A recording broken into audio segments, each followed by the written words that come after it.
तर आता तुम्ही आमच्या खुलता कळी खुलेना याच्या सेटवर आलेला आहात आणि इथे हॉस्पिटलचं शूट सुरू आहे आमचं. तर इथे सगळी सेटिंगची तयारी सुरू आहे पुढच्या सीनच्या शूटसाठी. हे रिसेप्शन आहे आमच्या हॉस्पिटलचं. तर इकडे आमचे टेक्निशियन्स दिसत आहेत तुम्हाला. नंतर आपण या बाजूला जर गेलो तर पुढे वॉर्डरूम्स आहेत, ऑपरेशन थिएटर आहे. ते हळूहळू तुम्ही मला फॉलो करा. हे अशी आमची रूम असते, ॲडमिट रूम. आणि हा जरी सेट असला तरी almost equivalent to real hospital असाच आहे. तुम्ही बघाल तुम्हाला ते दिसेलच. तर इथे आम्ही मागे मोनिकाला जेव्हा चक्कर आली होती तेव्हा तिला इथेच ॲडमिट केलं होतं. हाच तो बेड. आपण खऱ्या हॉस्पिटलमध्ये जे बघतो ॲडमिट केल्यानंतर किंवा हॉस्पिटलमध्ये ज्या ज्या वस्तू असतात ते डिटेलिंग सगळे इथे केलेले आहेत. त्यामुळे आपल्याला रिअल हॉस्पिटल असण्याचा फील येतो. तर सध्या इथे सीन शूट होत नाही त्यामुळे बऱ्याचशा गोष्टी नाही आहेत, पण तरीही हा बेड किंवा वेगवेगळ्या जे ॲपॅरेटस लागतं हॉस्पिटलमध्ये असावं ते इथे सगळं आहे. अशा प्रकारच्या बऱ्याच रूम्स आहेत. पुढे ऑपरेशन थिएटरसुद्धा आहे.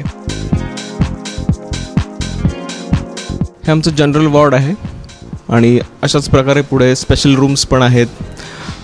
ICU आहे. ICU या ठिकाणी आहे. ICUचा सेटअप खरं सांगायचं तर. सिमिलरली पुढे ऑपरेशन थिएटर पण आहे. आपण जर सरळ पाहिलं तर ऑपरेशन थिएटरची जागाही आहे. हा आमचा हॉस्पिटलचा फ्लोअर तुम्ही आत्ताच पाहिला, खुलता कळी खुलेना. तर आमचे जेव्हा हॉस्पिटलचे सीन्स असतात तेव्हा आम्ही इथे शूट करतो. आणि आमचा अजूनही एक सेट आहे, तो वेगळ्या ठिकाणी आहे, मालवणी चर्चजवळ. तर तिथेसुद्धा आम्ही कधी काही हॉस्पिटलचे सीन शूट करतो. आमच्या घराचे सीन्स तिकडेच शूट होतात. माझी जी बायको आहे ह्या सिरियलमध्ये मोनिका, तर तिची आजी थोडीशी आजारी होते मागे. तर मग त्यांना आम्ही फोन केला होता. तर त्यांना मी विचारलं तुम्ही कशा आहात, तर त्यांनीच मला विचारलं की तूच डॉक्टर आहेस, तूच सांग. तर आणि मी काही ठिकाणी बाहेर गेलो तर लहान मुलं येऊन विचारतात की तुम्ही खरोखर डॉक्टर आहात का वगैरे. त्यांना असे प्रश्न पडतात. पण मी सांगतो नाही, मी खरं तर इंजिनियर आहे आणि ॲक्टिंग करतो आहे. डॉक्टर नाही आहे, डॉक्टरची ॲक्टिंग करतो आहे. तर आत्ता मी तुम्हाला जे फिरवलं ते आमचं पूर्ण हॉस्पिटल आहे. आणि बऱ्याचदा आपण रिअल ॲक्च्युअल हॉस्पिटलसारखं सगळं नाही दाखवू शकत, कारण तेवढं खर्च आपण वाचवू शकतो.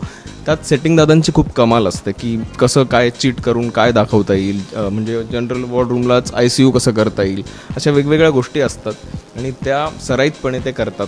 आणि त्यामुळेच जे काही तुम्ही बघता, तुम्हाला जे बघण्याचा आनंद मिळतो तो सगळा त्यांच्यामुळे आहे.